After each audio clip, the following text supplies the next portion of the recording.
I would like to invite RIPR Publuji to please come on stage. In the realm of Indian cinema, Vivek Ranjan Agnihotri stand as a trailblazing filmmaker. Celebrated not only for his versatility but also for his fearless exploration of diverse genres. A national award-winning director, producer and screenwriter, Agnihotri defies conventions with his foray into erotic, thriller, sports, politics and love stories. In the corporate world, Agnihotri's journey began in the world-renowned agencies like J. Walter Thompson and Ogilvy and Mather, where he led major campaigns for global brands like Maggi, Nestle, Coca-Cola, etc., but ultimately found his calling in filmmaking. Pioneering India's first mainstream football film, Dhanadhan Goal, he showcased a visionary approach at a time when sports films were a rarity in Bollywood. A luminary in the film industry, Agnihotri served as chairman of the international jury of the International Film Festival of India and contributed to the Indian Film Directors Association and Screenwriters Association of India. His crown jewel, The Kashmir Files, was awarded Best Feature Film on National Integration at the National Film Awards in 2023. A staunch advocate of Indic culture, he passionately addresses audience worldwide, gracing prestigious platforms such as TED, Harvard University Conclave, and the World Hindu Congress. Away from the camera, Agnihotri, along with his wife Pallavi Joshi, founded the I Am Buddha Foundation, a noble initiative mentoring and empowering disadvantaged youth in creative fields. Today, we have among us not just a filmmaker, but a visionary, an intellectual and a cultural crusader. Let us welcome to the stage the multifaceted Vivek Ranjan Agnihotri. I request Vivek ji to take the stage. Vivek ji has the Tashkent Files, the Kashmir Files, the Vaccine War, which have earned a lot of acclaim and fame for him. His upcoming work will be the Delhi Files. Hello everyone, good morning. Thank you Asha ji for inviting me for this honor. And it's really an honor to address such wonderful people. It's not that it's the first time I'm coming to a Rotary Club annual convention. I've been to several of them. But I come from a generation when there used to be only two clubs, Rotary and Lions. So I'm from that generation. And all I have seen is all the members of these two clubs serving the society. And when you are young especially, all these things don't sound good, but I always like Rotarians because generally they were very nice, simple, warm, and very helpful people. So maybe there's a correlation. If you are humble, nice, simple person, maybe you are more attracted to service, or other way around, when you do service, you become humble, simple, and beautiful. So thanks for inviting me. Nashik is definitely a land with divine vibrations. It cannot be denied. My son used to have some problems, though I don't believe in too much in rituals. I'm a very religious person, but not the way people look at religion. I am not one of those today's religious person, but I believe I am more religious than anyone else, if what religion means to me. But I'm not a ritualistic person.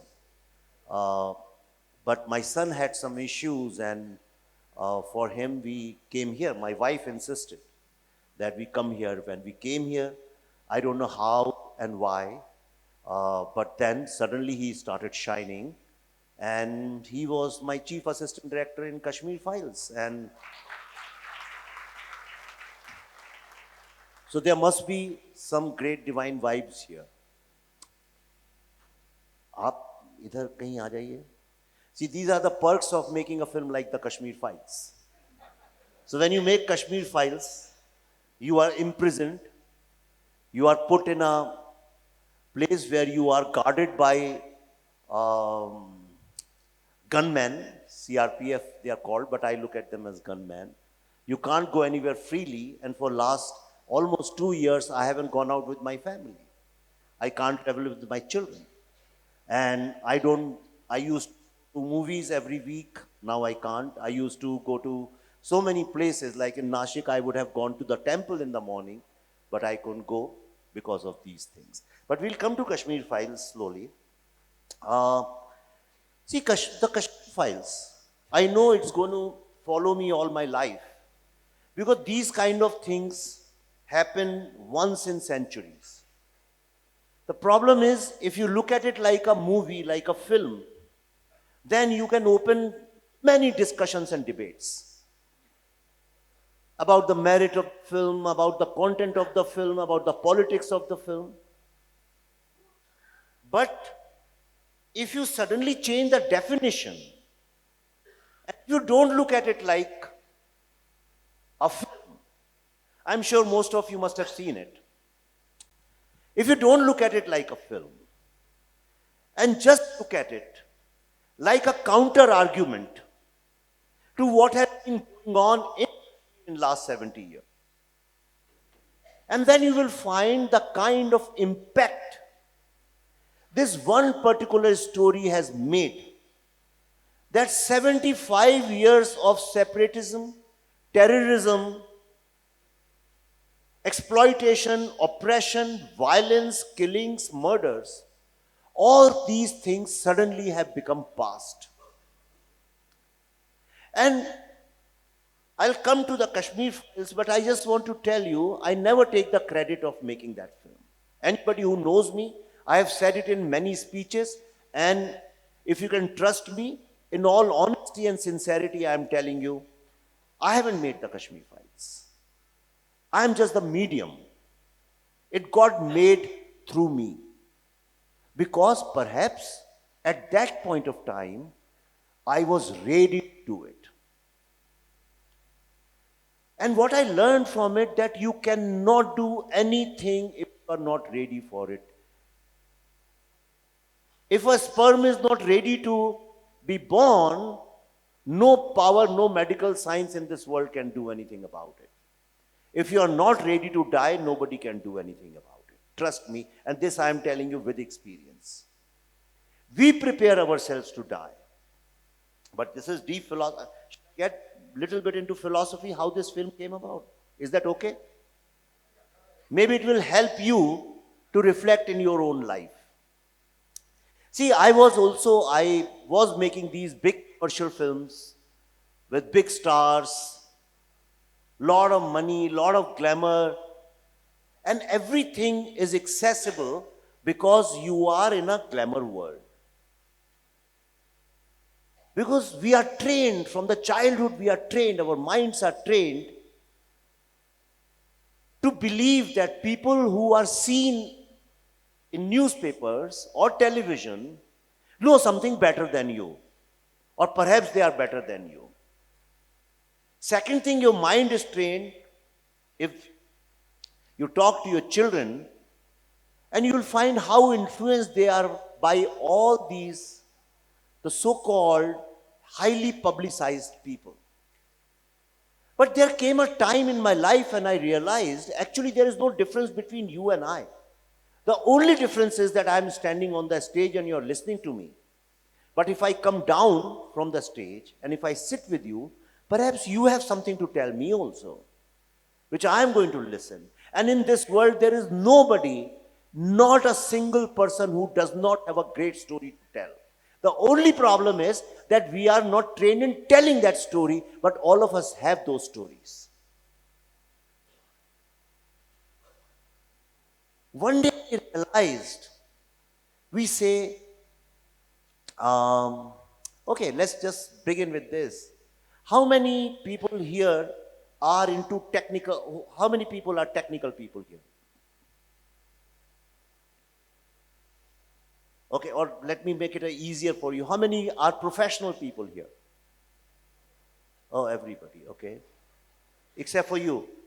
You are in no profession? Lucky you. Please remain like this. And how many of you are creative people here? Oh my God. अभी क्या करें बताइए. In next 5 minutes, I am going to tell you how our schools, how our universities, society, and parents cheat us, and how they take away the best gift God has given us. Okay. Very few hands came everybody's hand came when I say, who are you? Are you a professional? You said yes.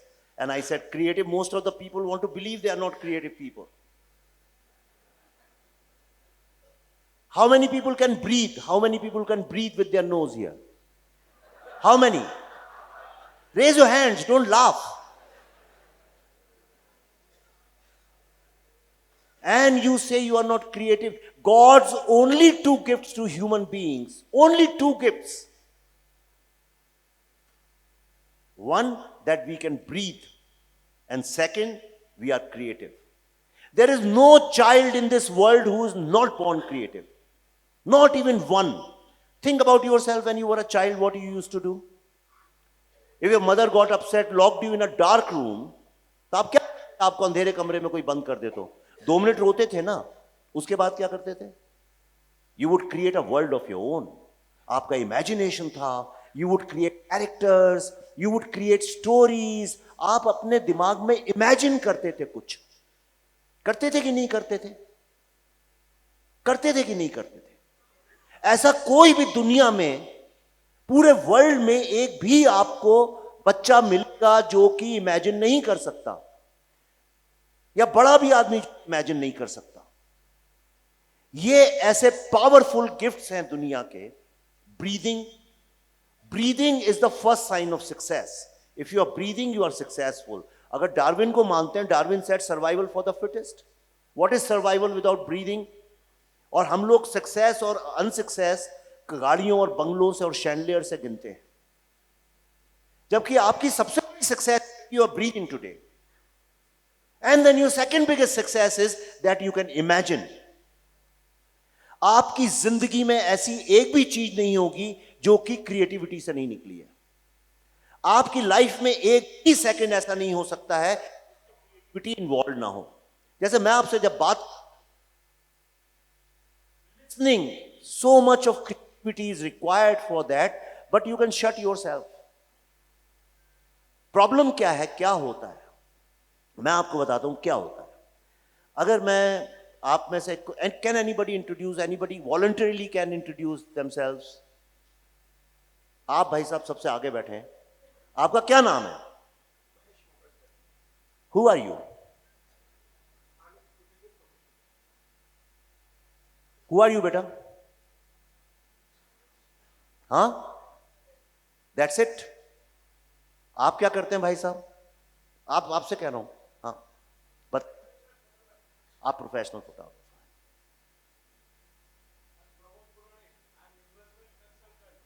देखिए, आपको ईश्वर ने पैदा किया था as a breathing, imaginative, creative human being. And what have you done to yourself? आपने अपने को engineer, doctor, student in labels में बांध के अपने पूरे इमेजिनेशन और वर्ल्ड को नैरो करके यहां लाके खड़ा कर दिया. And that's why when I asked how many people are creative, only few hands came. क्यों? और वो उनके भी इसलिए आए होंगे, वो गाते होंगे या पेंटिंग करते होंगे या कोई स्टोरी या पोएम लिखते होंगे. That's why they call themselves creative. या औरतों ने इसलिए उठाकर निटिंग करती होंगी, खाना बनाती होंगी. वो क्रिएटिविटी नहीं है, वो स्किल है. गाना गाना क्रिएटिविटी नहीं है, वो तो 7 नोट्स हैं, कोई भी सीख सकता है. म्यूजिक कोई भी बजा सकता है, पेंटिंग कोई भी सीख सकता है. It's a skill. But what goes beyond the painting, what is your vision, that is your creativity, that is your imagination. So the first question, if you, मैं आपको in next 45 minutes, और कितना time है हमारे पास? 10, 15, तो 11, 10 तक है. In next 15-20 minutes, I will try to explain to you what is the missing part of your life. which costs nothing, which is free. But you have just thrown it in the dustbin and you are running after things which is ruining your life. Question. आप बता, when were you born भाई साहब? हाँ, date बताइए. How do you know you were born on that day? Huh? When did you come to life?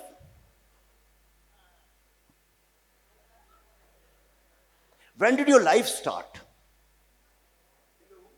Huh? In the mother's womb. What about when your father got the idea?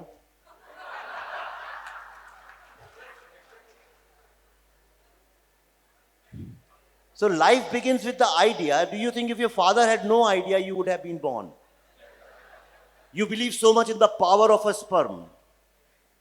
You think sperm is more powerful than the idea.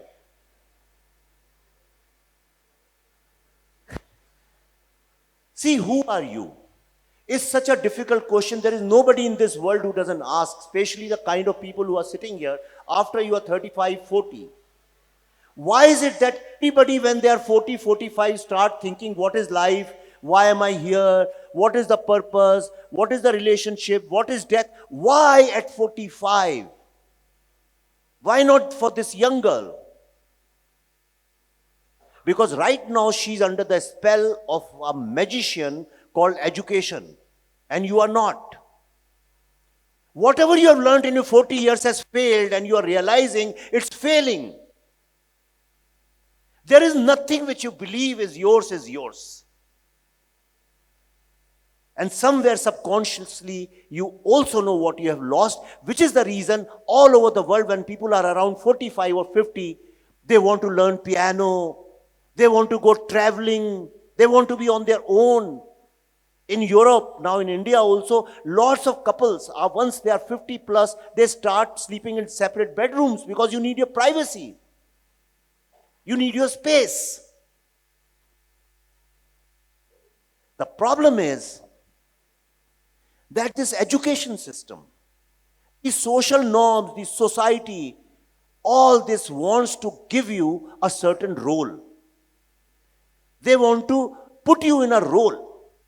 They want to give you form, a name, a label.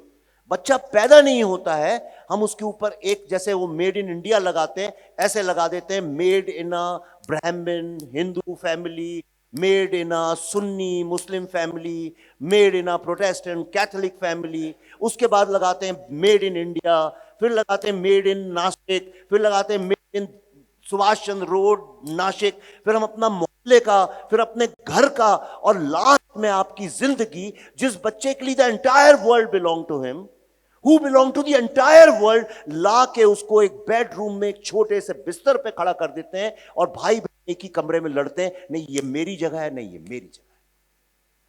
Think, सोचिए. We the entire life, फिर school में जाता है बच्चा. What are the two most important things in your life, undisputedly, जिसको दुनिया में कोई चैलेंज नहीं कर सकता. Number 1, how to live. यही तो आप लोग, why motivational speakers are paid so much? Why should anybody tell you how to live? Animals तो कभी एक दूसरे को नहीं बताते टू लिव. जो अनएजुकेटेड लोग होते हैं एक दूसरे को नहीं बताते हाउ टू लिव. मैंने तो गांव का हूं, मैंने तो गांव में कभी नहीं सुना आज तक किसी को कोई बताता हो जिंदगी ऐसे जीनी चाहिए, ये किया करो, वो किया करो, सुबह उठा करो, ये खाओ, वो मत खाओ, कार्ब्स ज्यादा नहीं खाओ, प्रोटीन ज्यादा खाओ, हार्ड वर्क करो, सिंसियरिटी करो. कभी किसान, एक किसान को दूसरे किसान को बोलते सुना है, you have to work hard. पर हम लोग लाखों लाखों रुपए देके ट्रैवल करते हैं. लोग इंडिया से अमेरिका जाते हैं टेड लेक्चर सुनने. Motivational speakers for bullshitting, they are earning lakhs and lakhs of rupees. मुझे भी दिए हैं, but I am not going to bullshit. I am going to tell you something which is going to transform your life in this moment. Transform in terms of peace with yourself. And how, if you listen to me very carefully, मैं आपको guarantee करता हूं, आज शाम से you will start attracting totally different kind of vibes in life. Different people, different things. मेरी बात को ध्यान से समझने की कोशिश करिएगा. तो ये जो है the main question, who are you? हम लोग जिस चीज का फॉर्म है, शेप है, उसको अलग अलग नाम से बुलाते हैं. ये जो टेबल है, इसको हम टेबल या डायस जो भी चाहे हम उसको पोडियम बोलते हैं. पर ये है क्या? ये तो वुड का एक पीस है. It's come from a tree. तो this is tree. That tree has come from forest. Okay, so if you start going back, अब स्कूल में क्या होता है, मैं before I go to that, एक नासा का सर्वे है, वेरी फेमस, वर्ल्ड फेमस है, मैं भी कई बार बताता हूं. NASA thought why not groom, because space science is a very difficult science. मैं इंग्लिश में बोलूं, हिंदी भी बोल सकता हूं, कोई प्रॉब्लम नहीं. हिंदी में बोलूं? हिंदी वाले हाथ उठाओ. चलो, भारत माता की जय. बहुत अच्छा. तो देखिए, नासा ने एक रिसर्च किया, बड़ा फेमस एकेडमिक रिसर्च. उन्होंने कहा छोटे जो बच्चे होते हैं क्यों ना उनको बचपन से ही ग्रूम करें, और हम नासा में we get the best talent of the world. तो उन्होंने इनका क्रिएटिविटी क्वोशेंट, जैसे आईक्यू टेस्ट करते हैं ऐसे ही क्रिएटिविटी क्वोशेंट उन्होंने का टेस्ट करते हैं. तो जब स्कूल में पहली बार बच्चे जाते हैं 5 साल के, उनने कुछ 20-40,000 सैंपल दे टुक और उन बच्चों को ने टेस्ट किया. Guess what were the results? 98% children were creative genius. अगर आप होते हो सैंपल में, आप भी होते. 5 साल का कोई भी बच्चा आपको नहीं मिलेगा दुनिया में जो क्रिएटिव जीनियस नहीं है, अगर आप किसी भी लेवल पे उसको चेक कर लें.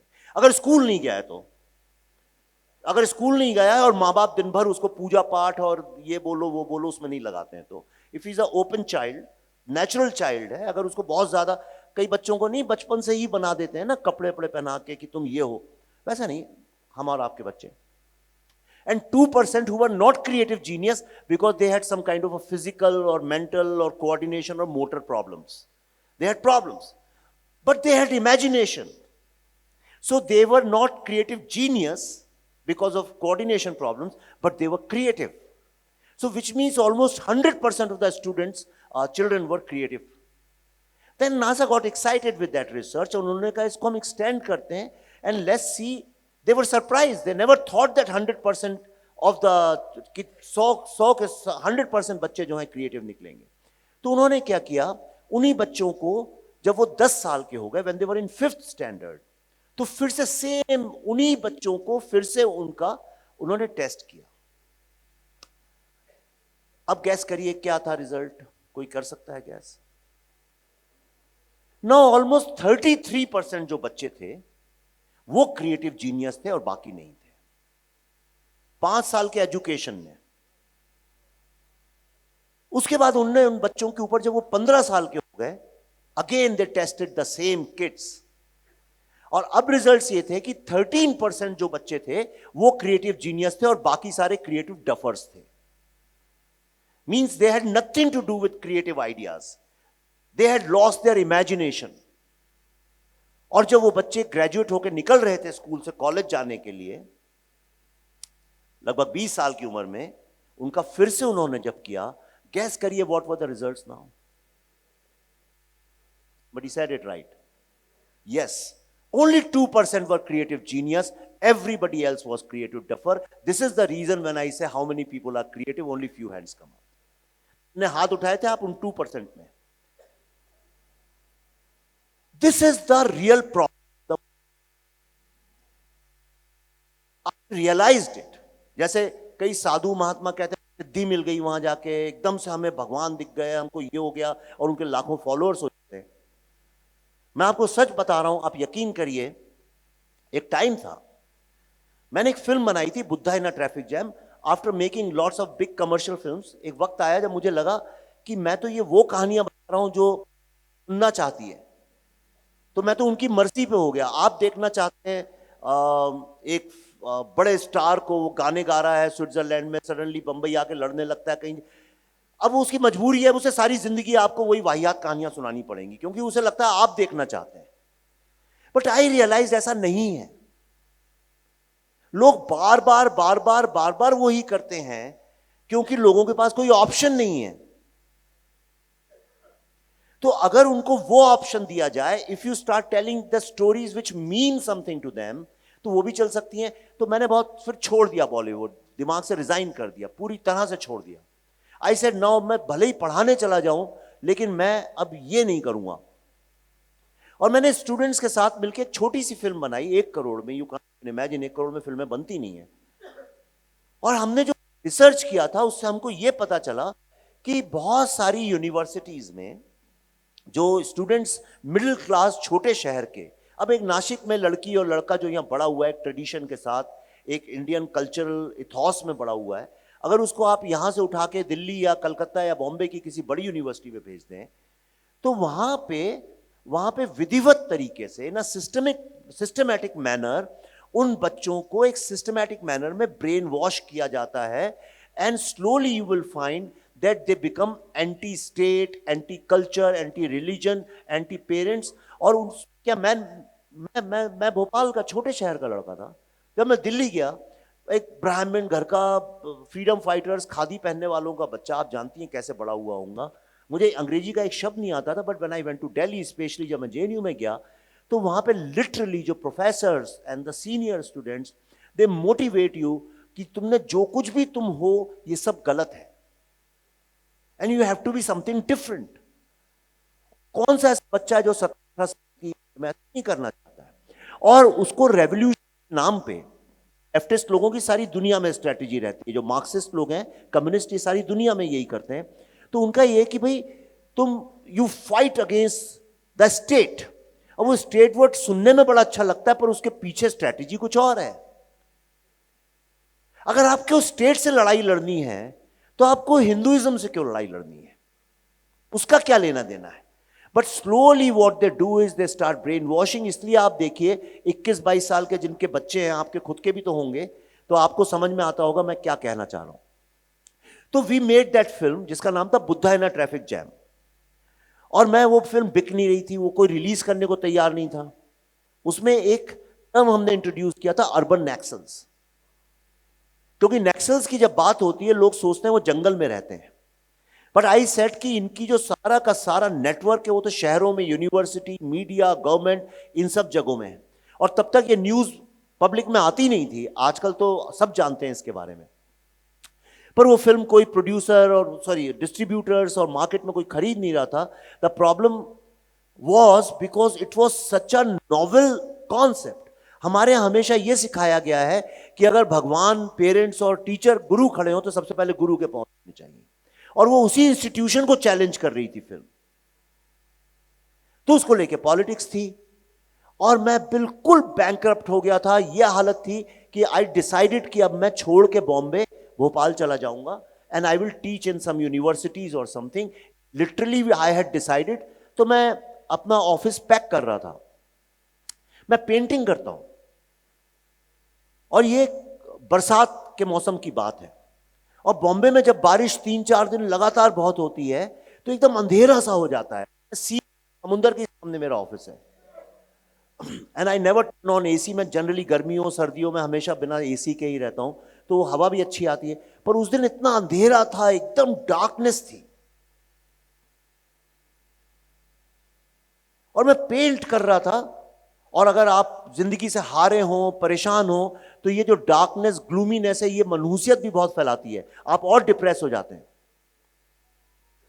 पर उसी वक्त, मैं नहीं जानता सिद्धि किसे कहते हैं, मुझे नहीं पता डिवाइन वॉइस किसे कहते हैं, मैं ये सब में मानता भी नहीं हूं, मैं जानता भी नहीं हूं। लेकिन उस वक्त मुझे एक रियलाइजेशन हुआ, मुझे एक एहसास हुआ, और वो एहसास ने मेरी जिंदगी, जिसको लोग सक्सेस सोच भी नहीं सकते क्या होती है सक्सेस को तो आम आदमी तो गाड़ी और बंगले से ही तोलता है, वो सक्सेस होती ही नहीं है, वो तो पोजेशन है। पर सक्सेस किसको बोलते हैं, मैंने अनुभव किया है, और तब से अनुभव करता आ रहा हूं। और मैं आपको गारंटी करता हूं, मुझसे दुनिया में कोई नहीं ले सकता, क्योंकि वो सक्सेस मेरी सेल्फ डिजर्व्ड अर्न सक्सेस है। और वो सक्सेस थी, अभी नहीं, वक्त आएगा और वो सक्सेस थी, वो realisation. And I am so glad कि ये छोटी बच्ची यहां पे, I want every child to understand this.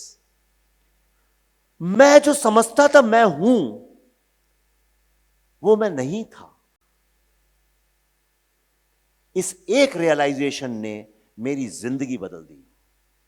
जिस दिन आपको रियलाइज होगा आप इन्वेस्टमेंट बैंकर नहीं हैं, आप इंजीनियर नहीं हैं, आप हाउसवाइफ नहीं हैं, आप वाइस प्रेसिडेंट नहीं हैं, आप पिता भी नहीं है, मां भी नहीं है, भाई भी नहीं है, बहन भी नहीं है, आप इनमें से कुछ भी नहीं है। हमें सक्सेस सिर्फ इसलिए नहीं मिलती है, और अरबों करोड़ों रुपए होने के बाद भी खुशी, शांति, प्रेम इसलिए नहीं मिलता है क्योंकि हमने अपने को एक पिंजरे में बंद कर रखा है। वाइल्ड लाइफ की तरह हम कहते हैं हमें देखो हम शेर हैं, एक आदमी कहता मुझे देखो मैं एलिफेंट हूं।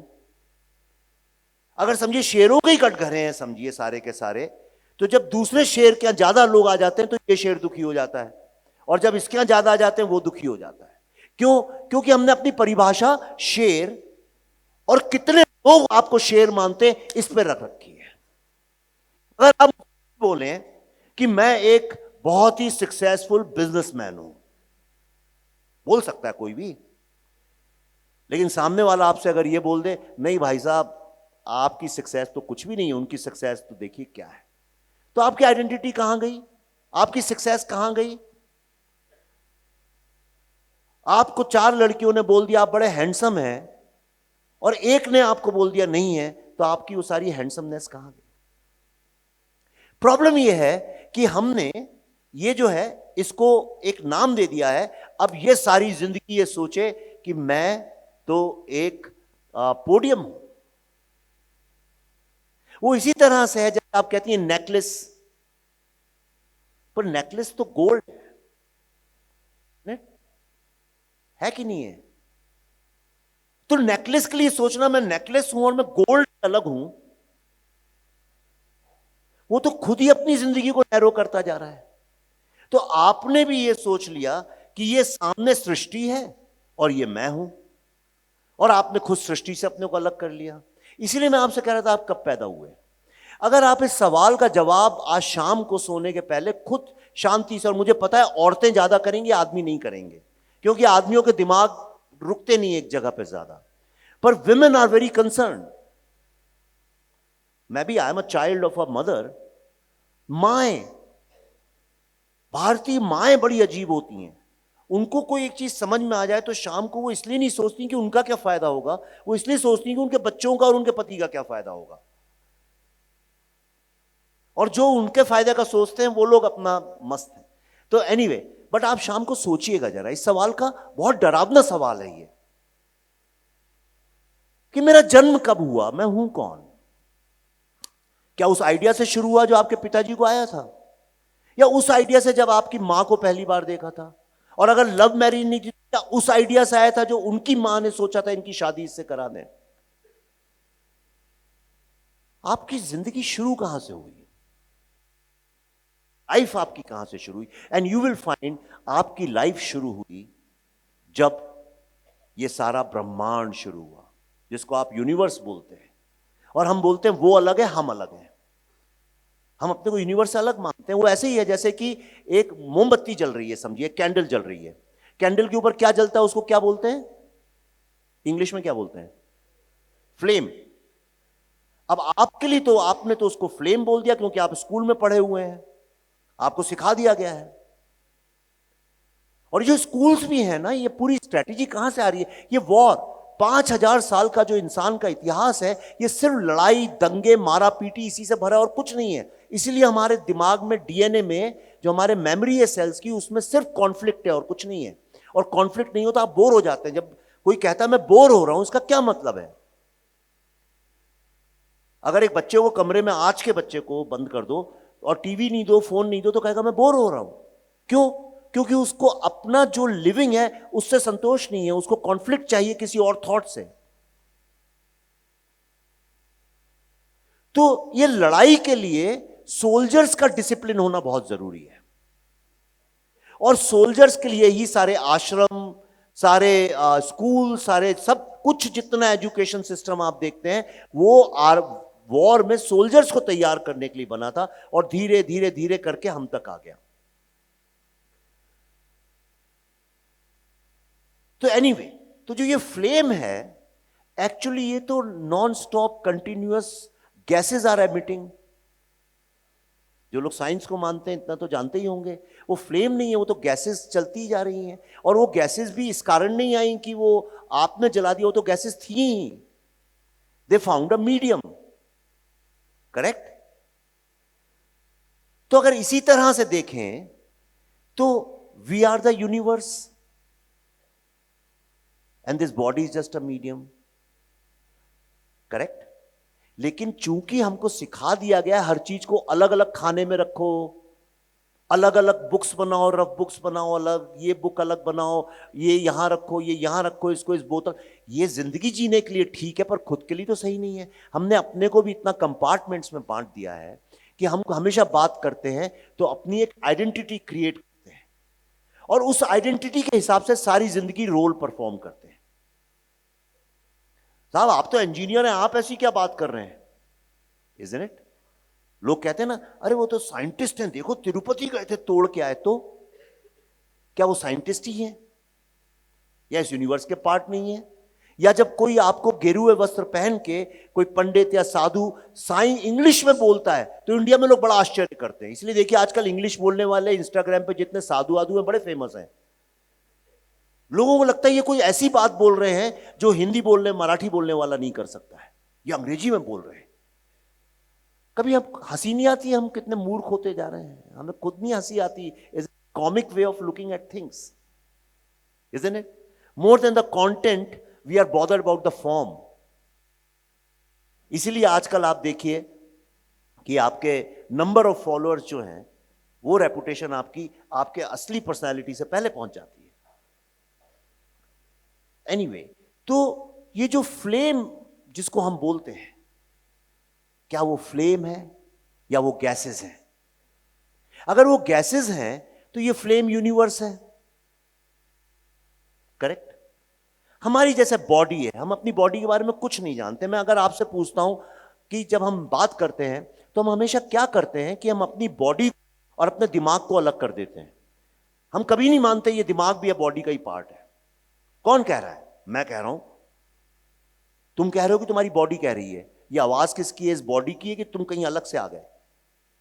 ये दिमाग किसका है? तुम्हारा है, किसी और का है? हम अपने को अलग कर देते हैं। हम कभी ये मानते ही नहीं कि हमारी बॉडी जो है वो एक वन इंटीग्रेटेड पार्ट है।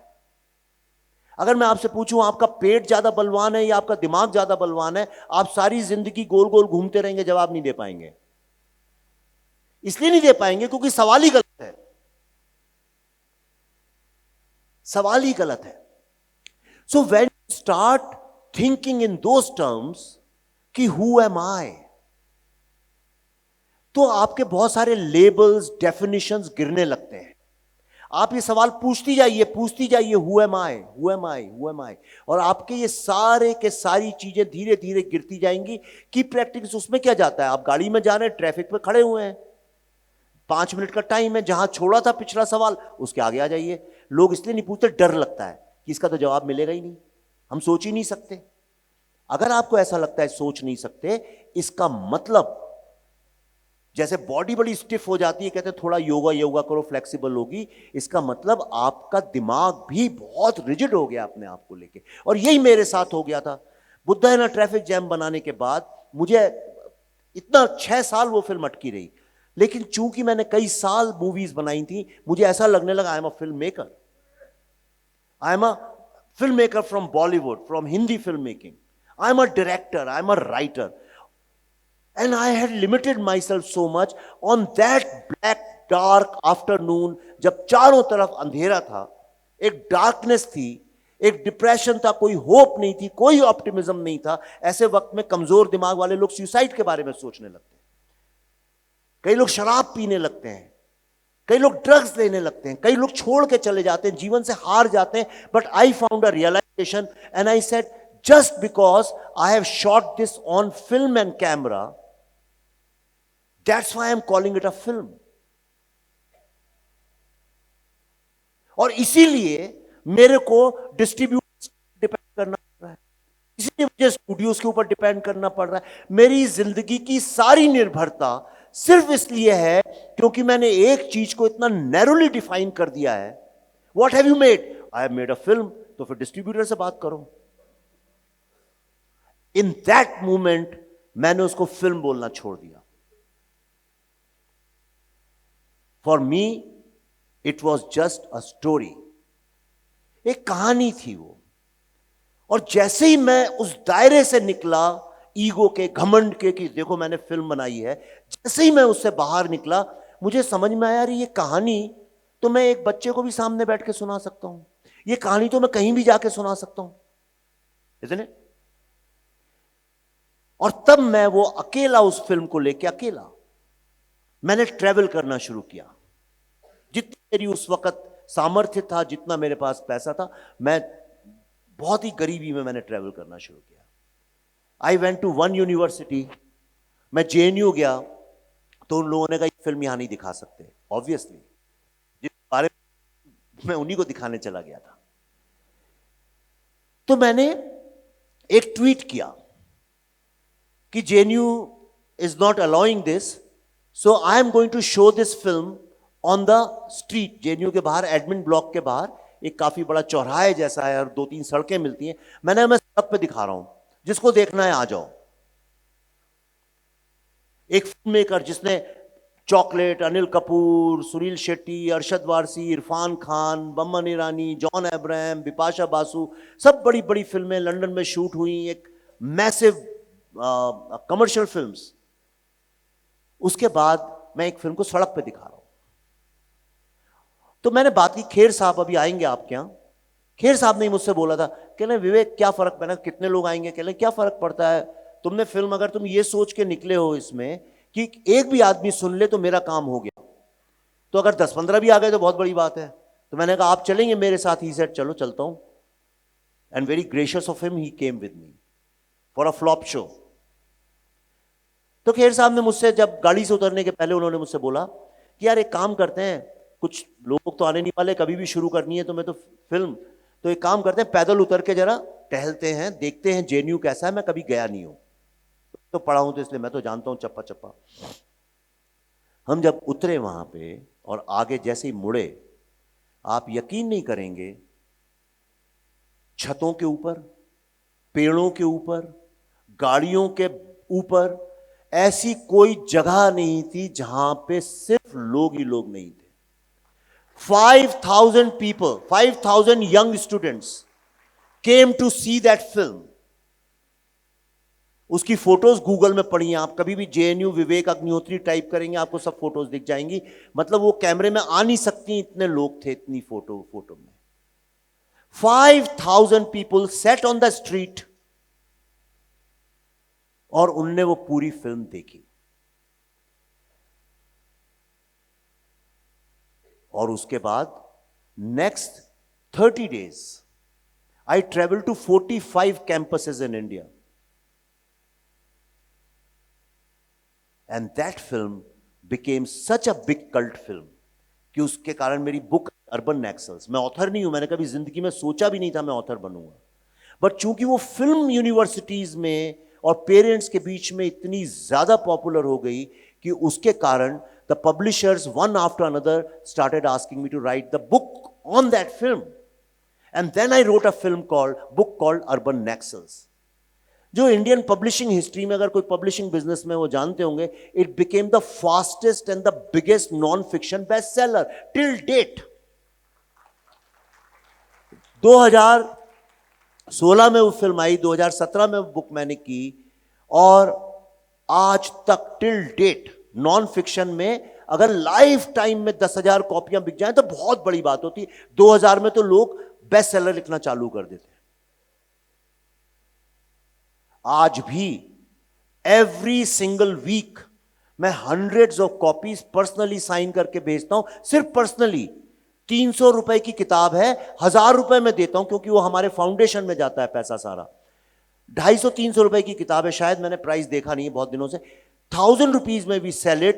Every week hundreds of people send money to me and they take that book. Name any other non-fiction book which is sold like this. मतलब उसने कहीं लोगों के कॉन्शियंस को, कॉन्शियसनेस में जुड़ी होगी जाके. अगर मैं उसको मार्केट करता एज अ फीचर फिल्म तो वो फ्लॉप और हिट की कैटेगरी में आती, और मोस्ट प्रोबेबली फ्लॉप में ही आती। लेकिन आज वो क्लासिक है। आज से 100 साल बाद भी यूनिवर्सिटीज में, कैंपसेस में अगर कोई बात करेगा तो उसका नाम लेगा। भारत के सुप्रीम कोर्ट से लेकर, भारत के प्राइम मिनिस्टर से लेकर, भारत के होम मिनिस्टर से लेकर, इंडिया के ऑलमोस्ट 3/4 चीफ मिनिस्टर से लेकर आज अर्बन नेक्सल्स के बारे में सबने बात की है। It's a legitimate word. आज कोई उनको माओइस्ट और ये सब नहीं बोलता। People call them urban naxals. And आज अगर जितने भारत के दुश्मन हैं उनको लोग अर्बन नेक्सल नाम से बुलाते हैं। एंड नॉट ओनली दैट, अभी मैं अमेरिका में था अपनी लास्ट फिल्म वैक्सीन वॉर के लिए। In so many universities I went there, okay, and that book इतने लड़के मेरे को लेके आए and everybody was getting autographs. And urban naxals last time was published in one American newspaper where they addressed all these Chinese people who are trying to create troubles in USA as urban nexal. That is the power of liberation. That is the power of freedom. जिस दिन मेरे को अपनी identity से freedom मिली उसी दिन ये magic चालू हुआ। उसके बाद मैं आपको 2 और छोटे एग्जाम्पल्स बताता हूं तो यू विल अंडरस्टैंड कि जब हम अपनी आइडेंटिटी को ड्रॉप करते हैं तो क्या होता है। तो जब वो फिल्म आ गई तो लोग कह रहे थे अरे ये क्या फ्लॉप फिल्म बनाई होगी, कोई स्टार तो है नहीं उसमें। अनुपम खेर थे और मेरे ख्याल से अरुणोदय सिंह और माही गिल थे, नॉट वेरी बिग सेलर्स। उसके बाद मैं एक बार ऐसी 2 अक्टूबर की बात है, 2 अक्टूबर, मैं अपने बेटे के साथ, यंग बच्चा 8th या 9th में पढ़ता था, तो उसने, मैंने कहा मैं ऑफिस जा रहा हूँ। ही सेड व्हाई, आज तो छुट्टी है, आज तो गांधी जी का जन्मदिन है। आई सेड हाँ हाँ, अच्छा बताओ आज और किसका जन्मदिन है। एंड ही डिडंट नो, उसको पता नहीं था कि 2 अक्टूबर को शास्त्री जी का भी जन्मदिन होता है। तो मैंने ऐसे एक ट्वीट कर दिया, तो lots and lots of people, more people on my Twitter account, which anyway is a very popular account, more people started writing about Shastri ji and hardly anybody discussed Gandhi ji, और most of the people were saying कि उनकी death कैसे हुई थी ये बताइए। और वहां से मैंने एक रिसर्च चालू किया। कई साल, 2-3 साल हमने रिसर्च किया, पब्लिक को भी इन्वॉल्व किया, उनकी फैमिली को भी किया, हम ताशकंद गए, सब जगह गए। And then I made a film called the Tashkent files. हमारे पास पैसे ऐसे थे नहीं, कोई हमें देता नहीं है पैसे। बॉलीवुड वाले हमें अपना नहीं मानते हैं, हम भी उनको अपना नहीं मानते हैं।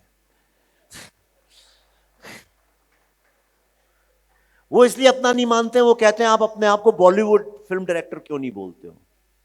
कि मैं कहता हूं क्योंकि वो मैं हूं नहीं। वो ऐसे ही है जैसे कि मैं बोल दूं कि अच्छा जी मैं तो बंबई का हूं, तो अब आप अलग हो गए मुझसे, यू हैव बिकम अदर। महर्षि रमन्ना का नाम सुना है आपने? रमन्ना को, एंड ही वॉज गॉड। उन्हें अपनी जिंदगी में बहुत कम बोला है, इतना कम बोला है कि उनकी बुक मैंने कुछ दिन पहले खरीदी तो उसमें सिर्फ शुरू के 4 पेजेस में कुछ लिखा है और बाकी के 300 पन्ने ब्लैंक हैं, वाइट हैं। इतना कम बोला है। वो भी 1-2 इंटरव्यूज दिए उनने जो बात बोली है वो मुझे नहीं लगता कि बड़े बड़े लोग बोल सकते हैं। उनसे वही एक जर्नलिस्ट ने, फॉरेन का था, उसने पूछा कि Maharshi ji how to treat others. He said there are no others. Interview खत्म हो गया। भाई इंटरव्यू तो तब हो जब आप बोलिए अच्छा अदर्स के साथ ऐसा करना चाहिए, मोटिवेशनल स्पीकर बनिए, बड़ी बड़ी बातें करिए, तो बहस हो, कुछ बातचीत चालू हो। लेकिन जब सामने वाले ने कह दिया कोई अदर ही नहीं है, तो मेरे साथ वही हो गया। मैंने कह दिया मैं तो भाई स्टोरी टेलर हूं, मेरा कोई लेना देना नहीं, मैं कुछ भी कर सकता हूं। तो जब शास्त्री जी की फिल्म की बात हुई, every single person told me in the industry कि भाई ये तो फिल्म इतनी बड़ी डिजास्टर है, आप सोच ही नहीं सकते। उन्होंने रीजन क्या दिया? उन्होंने कहा देखिए आज की जनरेशन तो जानती ही नहीं है शास्त्री जी को। एक भाई साहब थे, सीईओ थे कंपनी के, प्रोडक्शन हाउस के, तो उन्होंने तो एक यंग को ही बुला लिया अपने रूम में। कहना अच्छा बताओ तुम जानते हो लाल बहादुर शास्त्री कौन थे? कहना हाँ कोई थे, पॉलिटिशियन थे। मैंने कहा भाई 2nd प्राइम मिनिस्टर थे। 2nd प्राइम मिनिस्टर तो इंदिरा गांधी थी। ये हमारी हिस्ट्री की नॉलेज है अमूमन। दूसरा ये भी है कि भाई शास्त्री जी छोटे से थे, 4-4.5 फुट के, टेढ़ी टोपी लगाते थे, कोई बड़े स्टाइलिश नहीं थे, आप जानती हैं कैसे थे, एकदम खुद गाय का दूध निकालते थे। हाँ लंबे होते, ऐसे अचकन अचकन पहनते, यहाँ गुलाब का फूल लगाते, तब बात अलग थी, तब बॉलीवुड वाले काफी इंटरेस्टेड होते।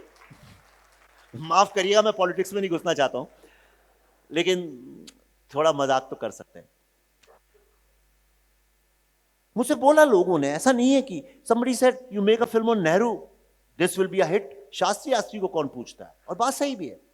दूसरा लोगों ने मुझसे यह बोला कि इसमें ना गाना है, ना आउटडोर लोकेशंस हैं, सेट ही नहीं है, आप तो एक कमरे में, ना कोई स्टार है, कोई खूबसूरत आदमी भी नहीं है ऐसा कि जिसको देख के 1-2 घंटे निकल सकें, या कोई औरत हो, लड़की हो, जो कई बार होता है ना फिल्म बेकार होती है लेकिन लड़के लोग देखते रहते हैं, चलो टाइम कट जाएगा, वो भी नहीं है, गाना नहीं, कुछ नहीं। ऊपर से 9 बुढ़े लोग बैठ के, एक तो उनमें से व्हील चेयर पे है, और वो लोग बात कर रहे हैं पॉलिटिक्स के बारे में। और कौन सी पॉलिटिक्स के बारे में? कोल्ड वॉर के बारे में,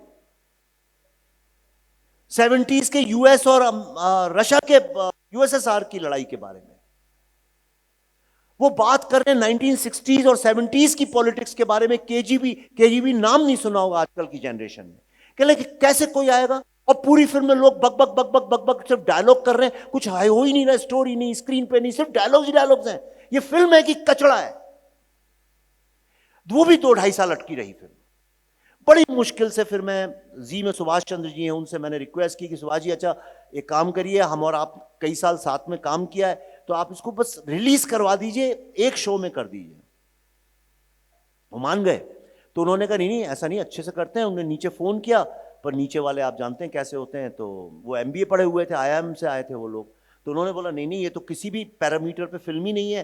अब बॉस ने बोला है, चेयरमैन है, वो तो खुद ज़्यादा पढ़े लिखे नहीं है, वो तो चावल बेचा करते थे पहले, तो एक काम नहीं, मैं बहुत इज्जत करता हूँ सुभाष जी की, ऐसा उनके लोगों ने बोला कि वो तो चावल का एक्सपोर्ट करते थे, बीड़ी पीते हैं, उनको क्या पता है फिल्में कैसे बिकती हैं, वो तो हमारे कारण चलती है उनकी कंपनी। तो उन्होंने मेरी फिल्म, जिस दिन इलेक्शंस थे जनरल असेंबली के, उस दिन एक बहुत बड़ा प्रोडक्शन हाउस है धर्मा, करण जौहर की एक फिल्म आ रही थी कलंक के 5000 स्क्रीन थे, 5000 लगभग। आजकल तो छोटी छोटी चीज में लोग पकड़ के आपको ट्रोल करते हैं, तो लगभग कह रहा हूं अंदाजन उतने थे, 4800 भी हो सकते हैं, 5200 भी हो सकते हैं। और हमको 175 स्क्रीन दी गई। अब आप डेविड और गोलियात क्या होता है सुनिए। 5000 बड़े बड़े स्टार्स उसमें सब थे, जितने बड़े स्टार्स को आप जानती हैं सब थे, हमारे में कोई नहीं था। हुआ ये कि धीरे धीरे हमारी फिल्म बढ़ती रही। वो फिल्म 10 दिन बाद सिनेमा से उतर गई, हमारी 120 दिन तक सिनेमा हॉल में लगी। And the Tashkent files became the biggest sleeper hit of that year. Not only that, जिस चीज के लिए सबसे अधिक गालियां उसको लोगों ने दी थी कि इसमें डायलॉग ही डायलॉग हैं और स्क्रीन प्ले तो है नहीं, got national award for best screenplay and dialogues.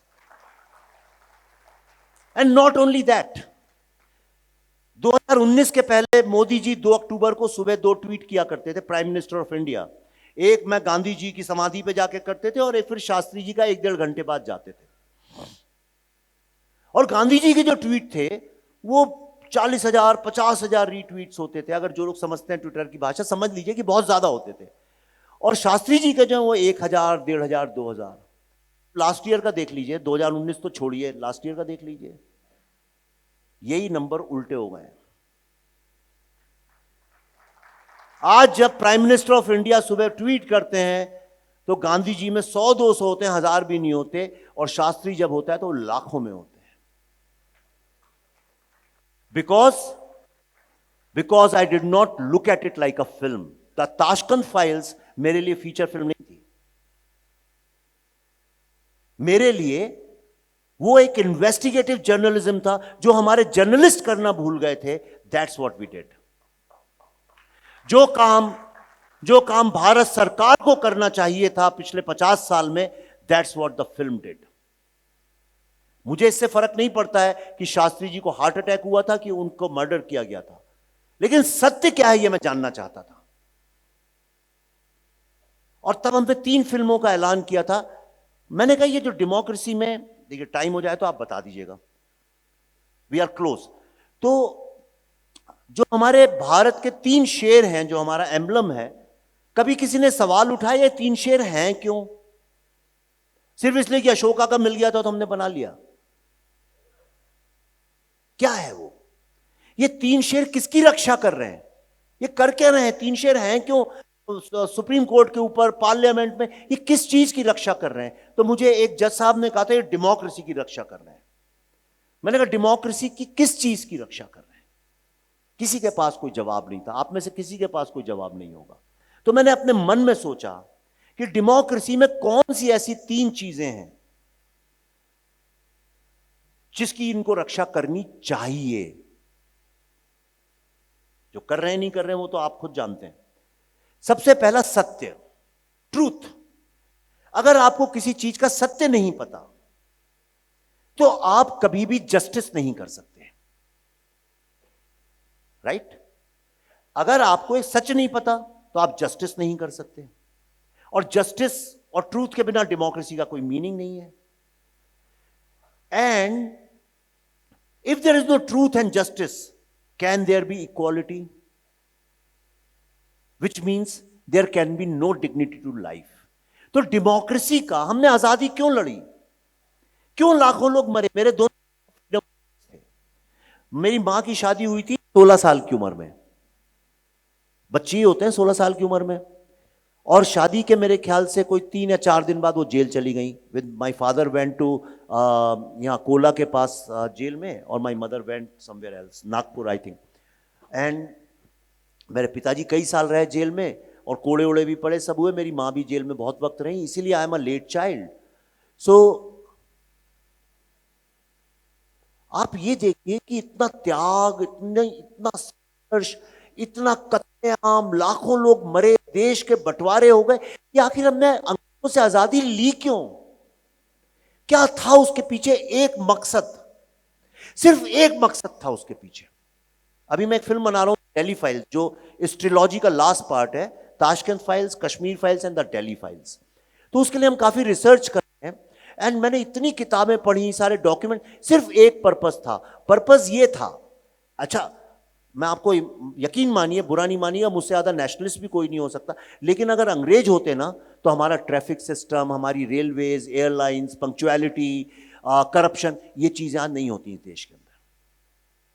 पर हमने ये सब गरीबी, इनइक्वालिटी, जितनी गंदी दुनिया की चीज़ें हैं, वो सारी की सारी अपनी रिटेन करी। पर आज़ादी में ऐसा क्या मिला हमको आज़ादी से, जिसके कारण हम कहते हैं हम आज़ाद हैं और आज़ादी के लिए जान देना सही है? क्या है वो आज़ादी? अगर अंग्रेज रूल करते तो आप भी ऐसे ही रहते, आज यही कपड़े पहनते, शायद ज्यादा अच्छे पहनते। And that was right to life. इसलिए लाइफ जब बोलते हैं तो सिर्फ मौत नहीं होती है, डिग्निटी ऑफ लाइफ भी होती है, राइट? आज आप सड़क पे निकले, हर आदमी गाली दे, आपकी बेइज्जती करे, और आपके घर के बाहर शोर होने लगे और आप बैठ नहीं पाए शांति से, which means you have no life. सबका आर्ग्यूमेंट ये था कि भाई जब मुगल लोग आए तो जिसको मन होता था, अच्छा तुम तो अच्छा इसको कन्वर्ट करो, ये कन्वर्ट नहीं हो रहा, इसको लटका दो फांसी। औरंगजेब को मन होता था उठा के ले आते थे, किसी की भी लड़की को उठा के ले आए, किसी के भी राज्य पे जाके हमला कर दिया, मार डाला लाखों लोगों को और कब्जा कर लिया। मतलब जबकि भारत, बुरा नहीं मानिएगा इस बात का, कोई मैं रिलीजन में नहीं घुसना चाहता हूं, लेकिन चूंकि हम 5000 साल से we have been a Hindu country, एक हिंदू सिविलाइजेशन है हमारा, तो ऑब्वियसली ये जो थ्रेट टू लाइफ थी वो हिंदुओं के ऊपर थी, राइट? ये सत्य है, इसमें कोई ऐसा नहीं है कि कोई डिस्क्रिमिनेशन की बात है। यही तो कारण है कि आप खुद सोचिए कि ये पूरा जो स्वतंत्रता संग्राम का आंदोलन है, इसमें 98% सारे के सारे हिंदू ही लोग जेल के अंदर क्यों गए? वाई? मुस्लिम लीडर्स भी तो थे इतने सारे उस वक्त, मुस्लिम लीग भी तो थी, जिन्ना क्यों नहीं एक दिन के लिए जेल में गए? Because the threat to our lifes. जब ब्रिटेन हम पे रूल करने आए थे तो वो हम भारत के ऊपर रूल करने आए थे, पाकिस्तान के ऊपर नहीं। इसीलिए जब ब्रिटेन आए तो भी हमें राइट टू लाइफ नहीं था, जगह जगह लिखा था dogs and Indians not allowed. हमने कहा हम गरीबी में रह सकते हैं, हम करप्शन सॉल्व कर लेंगे, अनएम्प्लॉयमेंट भी सॉल्व हो जाएगा, पर इस चीज के बिना नहीं रह सकते लाइफ। तो इसलिए वो 3 फिल्में बनाई। But now coming after the Tashkent files, मुझे एक सज्जन मिले अमेरिका में एंड ही सेड, वो कश्मीरी पंडित डॉक्टर हैं, डॉक्टर सुरेंद्र कौल। उन्होंने मुझसे कहा, Vivek ji why don't you make a documentary on our issue. तो कहने लगे मेरे पास $50,000 हैं, वो मैं दे सकता हूं, आप चाहो तो बनाओ। मैंने देखिए $50,000 में कुछ होता भी नहीं है, दूसरा आपकी जो कहानी है, कहते कोई क्यों नहीं बनाता बॉलीवुड में। मैंने कहा भाई ऐसा तो नहीं है, कश्मीर पे तो कितनी फिल्में बनी है, कितनी बनी है, मिशन कश्मीर, फिजा, फना, बहुत सारी फिल्में बनी है, हैदर, और अभी आई थी एक वो विदु चोपड़ा जी की भी फिल्म आई थी, नाम भूल रहा हूं मैं उसका। तो बहुत सारी फिल्में बनी है कश्मीर इशू के ऊपर, तो रोजा। उन्होंने कहा पर लेकिन विवेक जी प्रॉब्लम यह है कि ये सारी की सारी फिल्में 90s के ऊपर सेट है, 85 से 95 के बीच में सेट है, पर इनमें से किसी भी फिल्म में कश्मीरी पंडित या कश्मीरी हिंदू का नाम तक नहीं है, जैसे हम एग्जिस्ट ही नहीं करते थे। और अगर ये फिल्में चलेंगी और काउंटर नैरेटिव नहीं आएगा तो आज से 50 साल लोगों को यही लगेगा कि कश्मीरी पंडित कभी वहां रहते ही नहीं थे। And I at that time I didn't react, लेकिन जब मैं फ्लाइट में वापस आ रहा था एंड आई स्टार्टेड रिसर्चिंग, मैंने काफी डाउनलोड किए चीजें, and when I was reading and researching on them and I realise it's true. आज नासिक है, त्र्यंबकेश्वर का मंदिर है यहां पे, लेकिन समझ लीजिए कल को कुछ लोग आए, आप सबको, सॉरी ईश्वर ना बुलवाए, पर आप सबके घर लूट ले, आपको मार डाले, आपकी बीबियों बेटियों का रेप कर दे, खौफ के मारे, डर के मारे आपको यहां से निकलना पड़े, ये सारे मंदिर तोड़ दिए जाएं, और 50 साल बाद इस बात पर लड़ाई की जाए कि ये जमीन है किसकी। और जितनी भी फिल्में उसके ऊपर बने, नासिक के ऊपर, सोचिए, कल्पना करिए, जितनी भी फिल्में नासिक के ऊपर, और खूब फिल्में भी बने नासिक के ऊपर, बड़े बड़े स्टार्स, बड़े बड़े डायरेक्टर्स, बड़े बड़े प्रोड्यूसर्स, लेकिन जितनी फिल्में बने उसमें कभी त्र्यंबकेश्वर का नाम तक ना आए, लोगों को पता तक न चले कि यहां कभी कोई मराठी या हिंदू या सीकेपी या कोंकणस ब्राह्मण या कोई भी रहता था, सिवाय इसके कि जिन लोगों ने आक्रमण किया था। तो सरकार है, स्टेट, उस आर्ग्यूमेंट को प्रोटेक्ट करे, और कई सारे इंटेलेक्चुअल्स, मीडिया, सब लोग उसको एक आइडियोलॉजिकल कवर अप करें। और जो मेन मुद्दा है कि भाई आखिर ये जमीन थी किसकी, ये धरोहर किसकी, ये सिविलाइजेशन किसका, ये कल्चर किसका है। आज नासिक काशी की तरह बहुत बड़ी पुण्यतिथि और एक तीर्थ स्थल माना जाता है, and I owe a lot to this land. मेरे बेटे का, मेरा अपना जीवन बदला है, बेटे का जीवन बदलता है, आपका जीवन बदलता है, और उसका नामो निशान गायब हो जाए। वो जमीन कश्मीर जो शंकर का निवास है, कौन है जो शिव को नहीं मानता देश में, वो सारी पढ़ाई लिखाई कला जो आप जानते हैं सरस्वती का निवास है। चलिए आप कहेंगे माइथोलॉजी है, कौन शिव, कौन शंकर, कौन ये, हो सकता है कोई लोग पूछें, लेकिन कालिदास तो थे वहां, पतंजलि तो थे वहां, ये तो साबित नहीं करना पड़ेगा। चलिए वो भी आप कहिए बहुत एंशिएंट बातें हैं, कहीं से आए होंगे, कहीं गए होंगे, चलिए उसका कोई लेना देना नहीं है, पर मार्तंड टेम्पल तो आपकी आंखों के सामने खड़ा है, टूटा फूटा, उसका नाम ही कश्मीर है, श्रीनगर है, उसके मोहल्लों के नाम भी यही है सारे, रैनागंज और ये सारे के सारे वो हैं।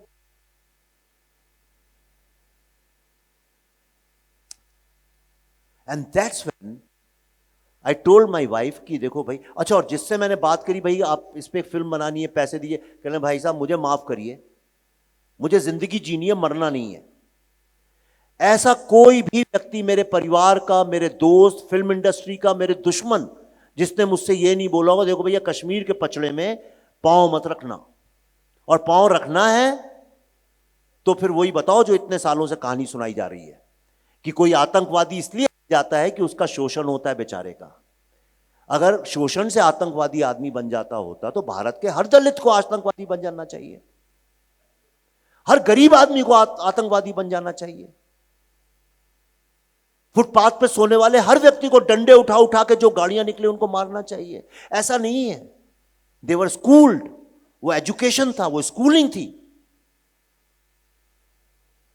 And that's when me and my wife, हमने बोला एक काम करते हैं, जितने पीड़ित लोग हैं उनके परिवारों के रिसर्च करते हैं, इंटरव्यूज लेते हैं, और पूरी दुनिया में घूम घूम के हमने जितने कश्मीरी पंडित फर्स्ट जनरेशन थे उनके वीडियो इंटरव्यूज रिकॉर्ड किए, लंबे लंबे। जो काम अगेन भारत के जर्नलिस्ट को करना चाहिए था, जो काम भारत सरकार को करना चाहिए था, वो काम उन दो फिल्म मेकर्स ने किया जिनके पास पैसे भी नहीं थे, जिनके पास बॉलीवुड इंडस्ट्री का भी। तो ये कैसे संभव है? शक्ति थी जो पीछे से ही कराना चाह रही थी।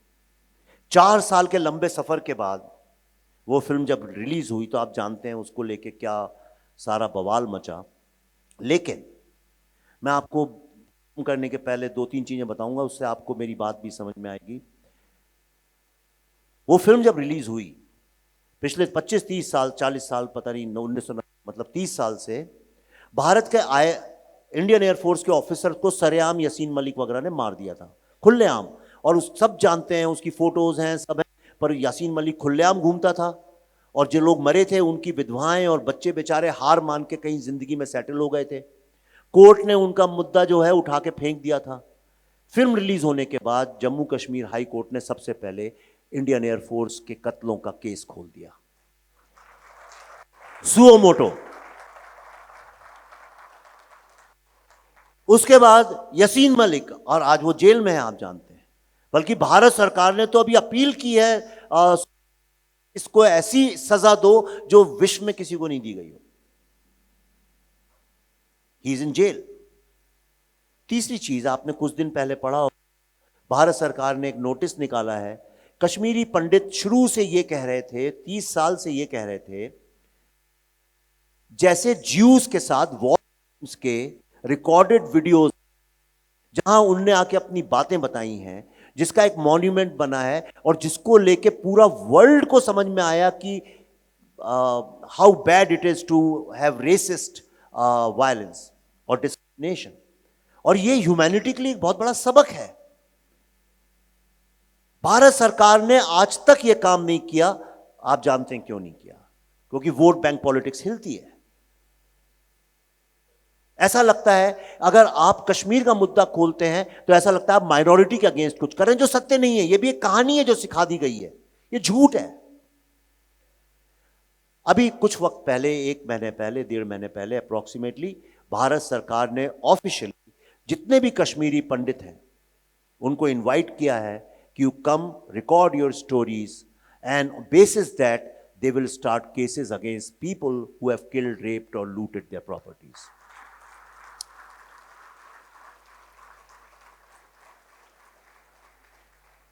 जब यह फिल्म शुरू हो रही थी तब जो मैं अमेरिका जाइए तो जितने भी मेकर्स थे, कांग्रेसमैन, सेनेटर्स, अमेरिका में, यूके में गया था पार्लियामेंट में, उस फिल्म रिलीज होने के पहले सब ये कहते थे India has illegally occupied Kashmir. Bharat के जो यंग बच्चे थे वो हमेशा बहस करते थे कि ये तो हमारा है ही नहीं, हमने, वो तो मुस्लिम लैंड है, उसको हमने क्यों जबरदस्ती कब्जा करा है। सारे जितने बच्चों से मैं बात करता था टुडे, अभी मैं कुछ दिन पहले जब अमेरिका गया था, वही कांग्रेसमैन, वही सेनेटर्स, वही मेंबर ऑफ पार्लियामेंट्स, वो लोग जब मिल रहे थे, they were thanking me for opening their eyes, जिसके वीडियोस भी मैंने बहुत डाले। और वही फिल्म जिसको एक सर्टेन सेक्शन जी भर भर के गाली देता था, और जिस सेक्शन के कारण आज मैं जेल में हूं, मुझे सिक्योरिटी के साथ चलना पड़ता है। स्टेज पे खड़े होकर जिन लोगों ने बोला ये तो वल्गर प्रोपेगेंडा है, वल्गर प्रोपेगेंडा। 4-5 हजार लोगों को दिन रात लूट के इतने रेप हुए। आप कल्पना, मैंने जो दिखाए किस्से एक दो, वो तो 5-10% भी नहीं है। कितना आतंक,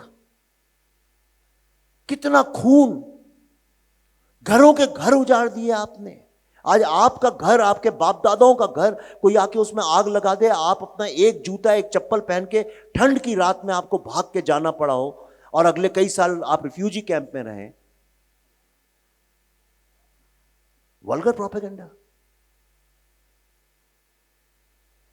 उसी फिल्म जिसको सब लोगों ने ये बोला था कुछ महीने पहले, उसको best film for national integration के लिए नेशनल अवार्ड मिला।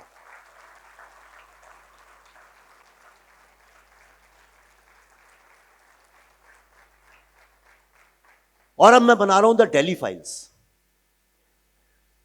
विच इज, पहली फिल्म थी हमारी ताशकंद वाली, राइट टू ट्रूथ। ये थी राइट टू जस्टिस, और मैं बना रहा हूं राइट टू लाइफ। और ये फिल्म हर किसी की जिंदगी को छूती है।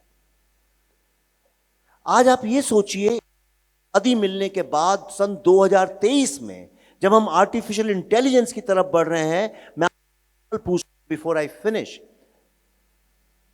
ऐसा कौन यहां पे हाथ उठाइएगा जो आदमी इस बात की गारंटी ले सकता है कि आप यहां से बाहर निकलें और एक कम्युनल दंगा हो जाए और आपकी अगर मौत हो जाए उसमें, तो आपके परिवार वालों को जस्टिस मिलेगी?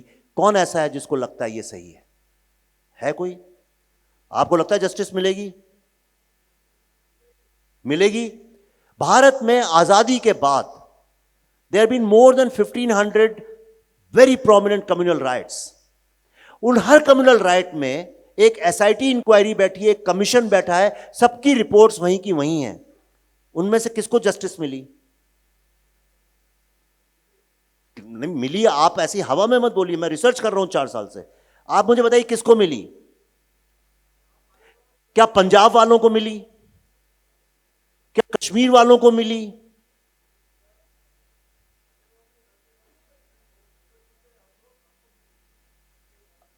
जो लोग मर गए उनके घर वाले, कितने साल बाद मिली? और वो भी जस्टिस क्या है? That has. तो इतने लोगों में एक आदमी कॉन्फिडेंट है कि ये भाई साहब, क्या नाम है आपका?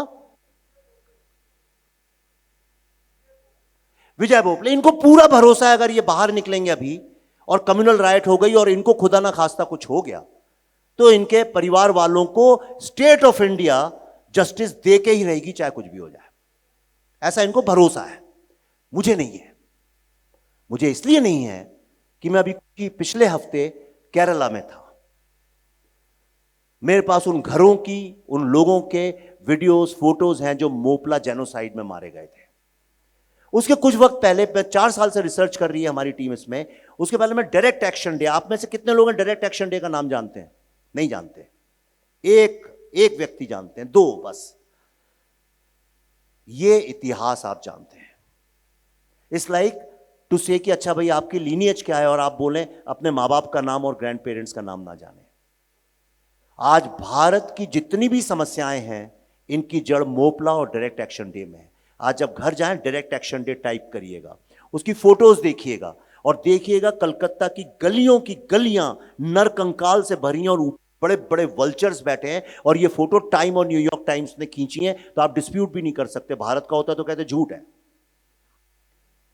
हमारा पिछले 100 साल का जो इतिहास है, इसमें इंसान की लाइफ की 0 वैल्यू है। और सिर्फ इसलिए 0 वैल्यू है कि हम कुछ लोग जो भारत के अगेंस्ट दिन रात काम करते हैं, उनको आइडियोलॉजिकली सपोर्ट करते हैं। इसमें हमारा जस्टिस सिस्टम, हमारा पार्लियामेंट, हमारी असेंबलीज, हमारा हर कोई सरकारी तंत्र जिसको एक भी वोट चाहिए, इसमें इन्वॉल्व है। और इसके लिए सफर करते हैं हमारे बच्चे। मैं कहता हूं इक्वालिटी होनी चाहिए, लेकिन इक्वालिटी वोट बैंक के बेसिस पे नहीं होनी चाहिए। इक्वालिटी ह्यूमैनिटी के बेसिस पे होनी चाहिए। और ये एक इंडियन थॉट है।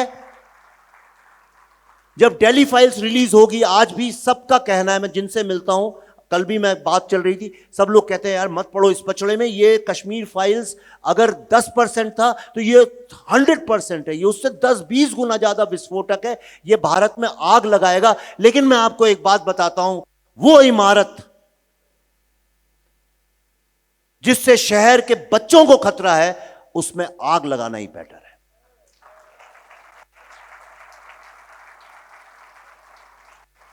और ये सब कुछ जो सरस्वती का आशीर्वाद, और ऐसा एक सेकंड नहीं है मेरे जीवन में, मेरी कोई नीड्स नहीं है, मैं सिर्फ काले कपड़े पहनता हूं, 2 पैंट हैं, 3-4 शर्ट्स हैं, टी शर्ट्स हैं बेसिकली, और 1-2 जैकेट्स हैं।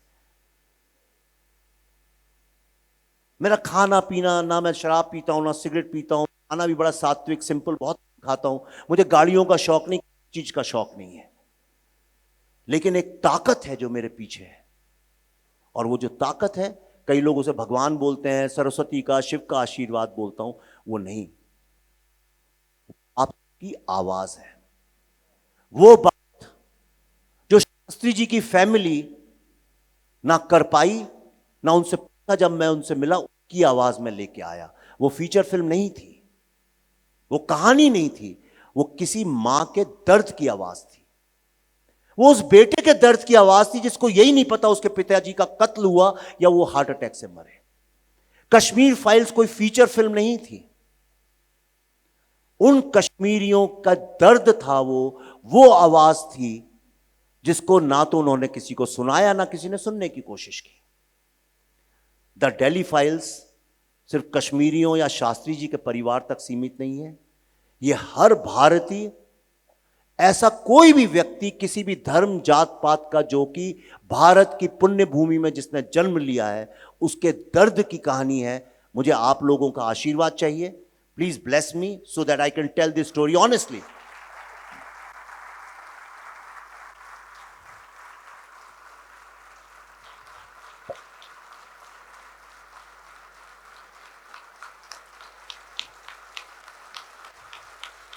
Thank you. Wow, that was huge. Last में सिर्फ ये बोलूंगा, मैं रहूं ना रहूं, आप रहे ना रहें, ये आवाज रहनी चाहिए, और आवाज सिर्फ मेरी नहीं होनी चाहिए, वो आवाज आप सबके बच्चों की भी होनी चाहिए। Absolutely. Thank you. नमस्ते। Absolutely. Thank you, Vivek ji. It was such an eye-opening session for all over of time us. हो गया, सॉरी।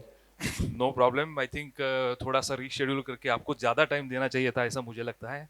आपने you talked about creativity versus skills, you talked about transforming life by asking ourselves को हम who we are, और आपने सच कहूँ तो सबको हिला दिया, स्पेशली महेश भाई मोकड़कर को।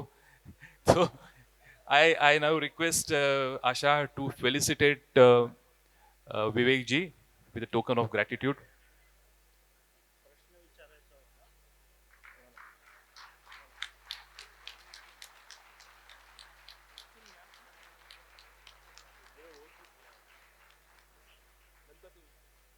Thank you Asha. विवेक जी, आपने अपने व्यस्त शेड्यूल में से वक्त निकाला और हमारे रोटरी के इस डिस्ट्रिक्ट कॉन्फ्रेंस में आप आए, आपका तहे दिल से धन्यवाद करता हूं।